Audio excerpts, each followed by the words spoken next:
আসসালামু আলাইকুম, সবাইকে স্বাগত জানাচ্ছি প্রিয় চ্যানেল আপনাদের ভয়েস অফ তাওহিদে। কথা বলছি আমি এমডি রফিকুল ইসলাম তাওহিদ। কেমন আছেন সবাই? আশা করি সবাই ভালো আছেন। আপনাদের আজকে আরও একটি গল্পের সঙ্গে পরিচয় করিয়ে দিচ্ছি। আমাদের আজকের গল্পটির নাম পরোপকারী ভূত এবং লিখেছেন বরেন গঙ্গোপাধ্যায়। নাম শুনে বুঝতে পারছেন একটু অন্যরকম ভূতের গল্প। তো চলুন শুরু করা যাক আমাদের আজকের গল্প পরোপকারী ভূত। গাড়ি 6 ঘন্টা লেট, অর্থাৎ কিনা সন্ধে 7টার সময় যেখানে নামার কথা সেখানে নামতে হলো রাত 1টায়। তিনু ডাক্তার ভেবেছিলেন কুলির মাথায় মাল চাপিয়ে তিনি নিশ্চিন্ত মনে রিক্সা ভ্যানে উঠে বসবেন। একান্তই যদি রিক্সা ভ্যান না পাওয়া যায় তো গরুর গাড়ি করবেন। কিন্তু হায় কপাল, কোথায় কুলি? সারা স্টেশনে একটাও জনমানবের চিহ্ন নেই। অজ্ঞতা ভারী সুটকেসটা টানাটানি করে নিজেই প্ল্যাটফর্মে নামালেন। এ কি প্ল্যাটফর্ম রে বাবা! এই যে মোরা বিছানো মাটি, এদিকে ওদিকে 2-4টে ঝাপড়ানো কৃষ্ণচূড়া কি রাধাচূড়া গাছ। বেশ খানিকটা দূরে স্টেশন মাস্টারের ঘরের সামনে আলো জ্বলছে। সারা প্ল্যাটফর্মে আর কোথাও কোনো আলোর বালাই নেই। অমাবস্যা হবে হয়তো। মনে মনে ভীষণ বিরক্তই হচ্ছিলেন তিনু ডাক্তার। এই বয়সে আর এসব পোষায়? কিন্তু উপায় বা কী? চাকরি রাখতে হলে সবই করতে হয়। রঘুনাথপুরের হেলথ সেন্টারে দায়িত্ব দিয়ে ওকে বদলি করা হয়েছে। হয় রঘুনাথপুরে গিয়ে জয়েন করো, নইলে চাকরি ছেড়ে কেটে পড়ো। চাকরি ছাড়া কি সোজা কথা? খাবো কি? এইসব 7-5 ভেবেই জয়েন করার জন্য বেরিয়ে পড়েছিলেন তিনু ডাক্তার। আর ট্রেনটাও যেন ওর সঙ্গে শত্রুতা করলো। 6 ঘন্টা লেট হওয়ার কি আর দিন পায় না? মনে পড়ল কলকাতা থেকে যখন উনি রওনা দেন, অফিস থেকে বলে দেওয়া হয়েছিল, আরে চিন্তা করবেন না, রঘুনাথপুর দারুণ চমৎকার জায়গা। একবার গেলে দেখবেন এদিকে আর আসতে ইচ্ছে করবে না। ওখানে আপনার জন্য ফার্নিশড কোয়ার্টার, 24 ঘন্টা আলো জল। হেলথ সেন্টারটা অবশ্য স্টেশন থেকে 3-4 কিলোমিটার দূরে। তার রিক্সা ভ্যান পাবেন। একান্তই যদি রিক্সা ভ্যান না পান তো গরুর গাড়ি অঢেল। আপনি ডাক্তারবাবু এসেছেন শুনলে দেখবেন কেমন খাতির করে আপনাকে নিয়ে যায়। এখন মনে হচ্ছে এই পাণ্ডববর্জিত দেশে কেন ডাক্তারবাবুরা থাকতে চান না। তা কি আর করা যাবে? এসে যখন পড়েছেনই, হেলথ সেন্টার আর কোয়ার্টার না দেখে ফেরেন কি করে? তাছাড়া ফিরবো বললেই তো ফেরা চলে না। ফিরতি ট্রেন কাল দুপুর 2টোর আগে নয়। চারপাশে একবার ভালো করে দেখে নিলেন তিনু ডাক্তার। লোকজন তো দূরের কথা, শেয়াল কুকুরেরও দেখা নেই। ভাবলেন এখানে এভাবে দাঁড়িয়ে থাকারও তো মানে হয় না। যাই, একবার স্টেশন মাস্টারের ঘরের দিকেই এগোই। অন্তত রাতটা ওর ওখানেই গল্প স্বল্প করে কাটিয়ে দেওয়া যাবে। সুটকেসটা হাতে তুলে নিয়ে সবে 2 পা মাত্র এগিয়েছেন, আর অমনি পেছন থেকে কার গলা, এই মশাই শুনছেন? কিছুটা যেন চমকেই উঠেছিলেন ডাক্তারবাবু। কে রে বাবা, কে ডাকে? ভুল শুনলাম না তো? সুটকেসটা আবার মাটিতে রেখে পেছন ফিরে তাকালেন। তাকেই অবাক, কম্বল মুড়ি দেওয়া একটা লোক। আশ্চর্য, এ আবার এলো কোত্থেকে? ডাক্তারবাবু বললেন, আমাকে ডাকছেন? আপনি ছাড়া আর আছেন না কে এখানে যে ডাকবো? লোকটা এগিয়ে এলো। আপনি তো নতুন ডাক্তারবাবু, তাই না? 3 করি যে আজকের এই ট্রেনেই এখানে আসবেন এটা কারও জানার কথা নয়। তাহলে লোকটা জানলো কি করে? নাকি আন্দাজে ঢিল মারল? কৌতূহল নিয়ে প্রশ্ন করলেন, আপনি? আগে আমি আপনার কম্পাউন্ডার, রঘুনাথপুর হেলথ সেন্টারের কম্পাউন্ডার। তিনু ডাক্তার যেন হাতে স্বর্গ পেলেন। যাক বাবা, নিজের লোক বলতে তবু একজনকে পাওয়া গেল। বললেন, ট্রেন থেকে নেমে যে কি বিপদেই পড়েছিলাম কি বলবো। তা আমি যে এই ট্রেনেই আসবো জানলেন কি করে? লোকটা আরও এগিয়ে এসে একটু হাসল। খবর ঠিক পেয়ে গেছি স্যার, সেসব পরেই জানতে পারবেন। এখন চলুন, রাতটা আমার বাড়িতেই কাটিয়ে দেবেন। আপনার বাড়ি? এই দেখুন, আপনি আমাকে আপনি বলছেন কেন? আমি স্যার সামান্য একজন কম্পাউন্ডার। আপনি ডাক্তার আর আমি কম্পাউন্ডার। না তা না। আচ্ছা, কি নাম তোমার? আগে আমি আমার নাম ধনঞ্জয় বেবা। আপনি স্যার ধনা বলেই ডাকবেন। তিনু ডাক্তারের মনে পড়ল, হ্যাঁ, ধনঞ্জয় নামটাই বলে দিয়েছিল কলকাতা থেকে। বললেন, হ্যাঁ, ধনঞ্জয় বলে দিয়েছিল ওরা। তা ভাই ধনঞ্জয়, এত রাতেই ভারী সুটকেস নিয়ে কোথাও যাওয়াটা কি ঠিক হবে? স্টেশন মাস্টারের ঘরে বসেই রাতটা কাটিয়ে দেওয়া যায় না? কাল সকালে না হয়? আপনি স্যার মিছিমিছি ভাবছেন। আমি যখন এসে পড়েছি, বাকিটা আমাকেই ভাবতে দিন। বলেই ধনঞ্জয় ডাক্তারবাবুর সুটকেসটা হাতে তুলে নিল। চলুন স্যার, মিনিট 10 রাস্তা, রাতটা স্যার আমার ওখানেই কাটিয়ে দেবেন। তিনু ডাক্তার দেখলেন ধনঞ্জয় সুটকেসটা মাথায় তুলে হাঁটতে শুরু করেছে, অতএব ওকেও হাঁটতে হয়। হাঁটতে হাঁটতে একেবারে পাশাপাশি এসে তিনু ডাক্তার ধনঞ্জয়ের দিকে তাকালেন। এত রাতে কারো বাড়ি গিয়ে ওঠাটা কি ঠিক হবে? আমি বলি কি, আমার তো ওখানে কোয়ার্টার আছেই, সেখানেই যাওয়া যায় না? ধনঞ্জয় বলল, স্যার, রিক্সা ভ্যান বা গরুর গাড়ি যদি পেতাম হেলথ সেন্টারের কাছে আপনার কোয়ার্টারেই চলে যাওয়া যেত। এত রাতে এতটা পথ স্যার আপনি হাঁটতে পারবেন না। আমার বাড়ি তো কাছেই, ওখানে আজকের রাতটা কেবল কাটিয়ে কাল স্যার আপনাকে আমি পৌঁছে দিয়ে আসবো। তিনু ডাক্তার একটু অবাক হন। হেলথ সেন্টারে কি তোমার কোনো কোয়ার্টার নেই? তুমি কি এত দূর থেকেই যাতায়াত করো নাকি? না স্যার, কোয়ার্টার থাকবে না কেন, আছে। তবে আমি তো এদিককার ছেলে, আমার আদি বাড়িও এখানেই। আপনি চলুন না স্যার, গেলেই সব দেখতে পাবেন। আবার দুজনে হাঁটতে থাকে। কাঁচা মাটির রাস্তা, দুপাশে ধানি জমি, আবার কখনো সখনো বিরাট গাছ। গাছের ছায়ার নিচ দিয়ে হাঁটতে কেমন যেন গা ছমছম করে। ধনঞ্জয় বলল, স্যার ওই যে আমার বাড়ি, গরিবের রাস্তা না স্যার। একটু অবাক হয়ে তাকালেন তিনু ডাক্তার। দূর থেকে বাড়িটাকে কেমন যেন রহস্যময় মনে হচ্ছে, কেমন যেন ভাঙাচোরা দৈন্যদশা।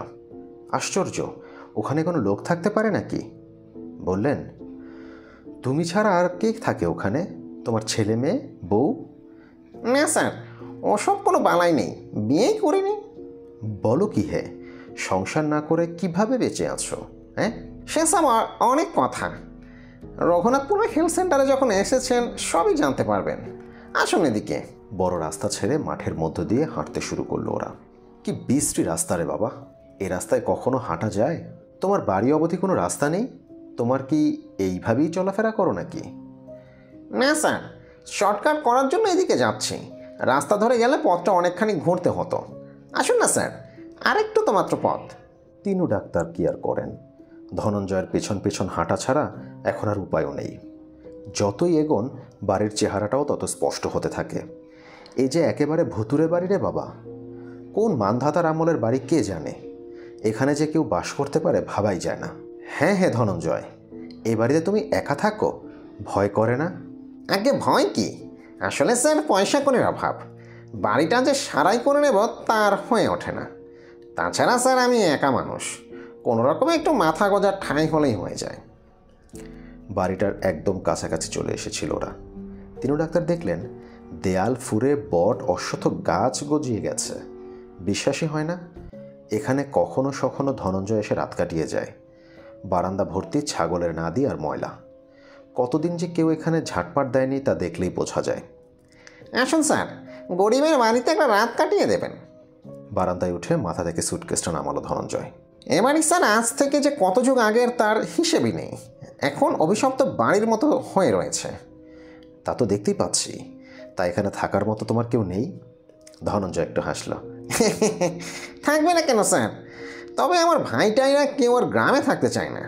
চাকরি বাকরি জোগাড় করে সবাই এখন শহরের বাসিন্দা।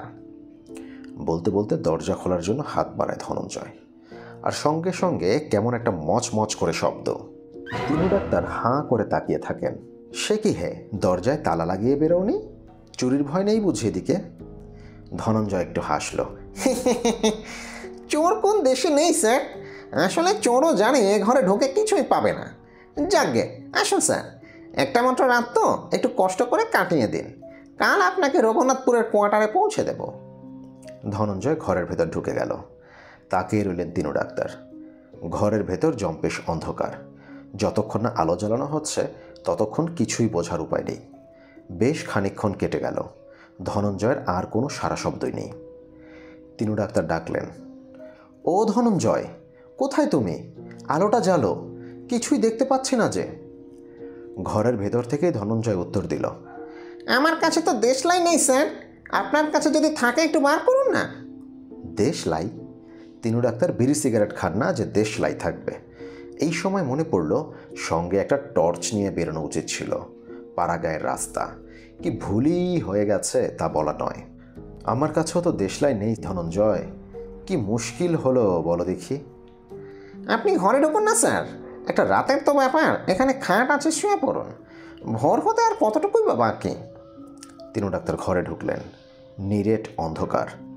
ঘরের ভেতর কোথায় খাট আর কোথায় কি কিছুই বোঝার উপায় নেই। একটা আলো জোগাড় করা যায় না ধনঞ্জয়? আশেপাশে তোমার জানাশোনা বাড়ি নেই? থাকবে না কেন স্যার? গ্রাম দেশে কেউ অচেনা থাকে না, সবাই সবাইকে চেনে। কিন্তু স্যার, এত রাতে ডাকাডাকি করাটা কি ঠিক হবে? বিপদে যখন পড়েছি না ডেকেই বা উপায় কি? একটু দেখো না হে, আলো ছাড়া কি থাকা যায়? ঠিক আছে স্যার, দেখছি। আপনি এখন এই খাটে এসে বসুন তো। কোথায় খাট? কিছুই দেখতে পাচ্ছি না যে। ঠিক আছে স্যার, আমার হাত ধরে এগিয়ে আসুন।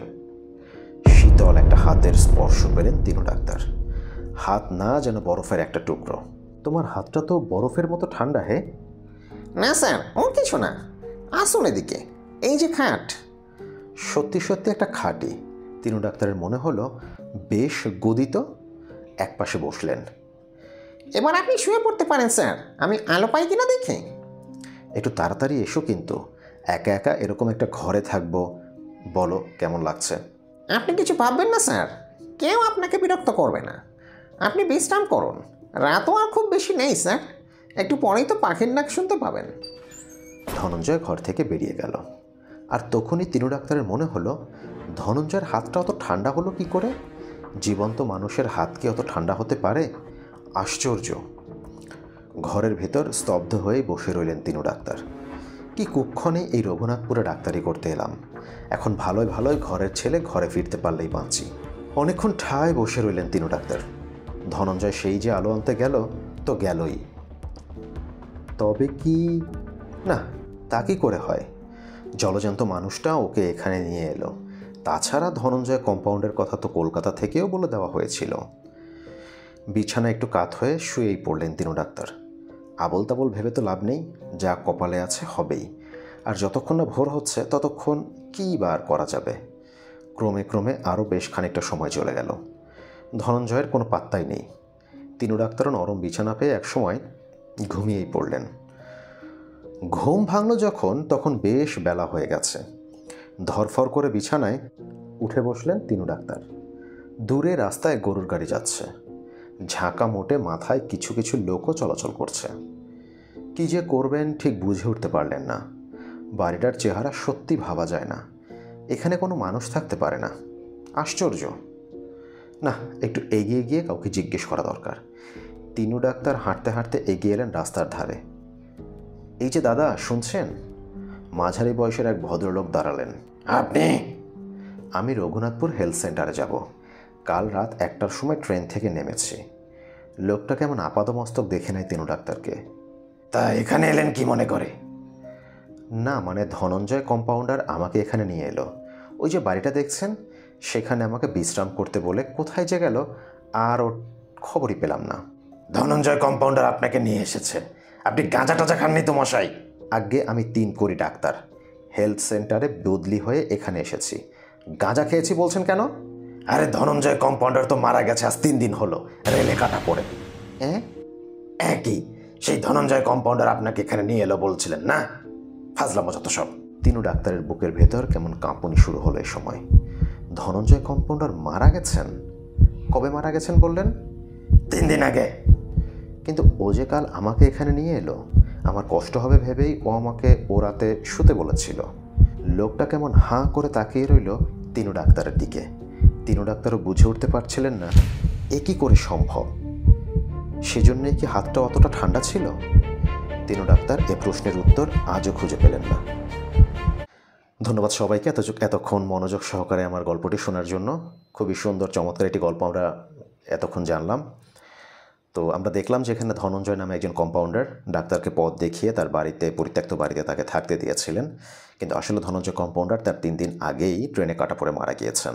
এবং কথা যখন শুনলেন ডাক্তার, তখন তিনি অবাক হয়ে গেলেন যে 3 দিন আগে মৃত হওয়া একজন লোক কিভাবে তাকে নিয়ে আসলো, আবার কিভাবে তিনি হুট করে উধাও হয়ে গেলেন। তো আমাদের রহস্যময় বা ভৌতিক গল্পগুলো অনেকটা এমনই হয়, কিছু প্রশ্নের উত্তর কখনো খুঁজে পাওয়া যায় না।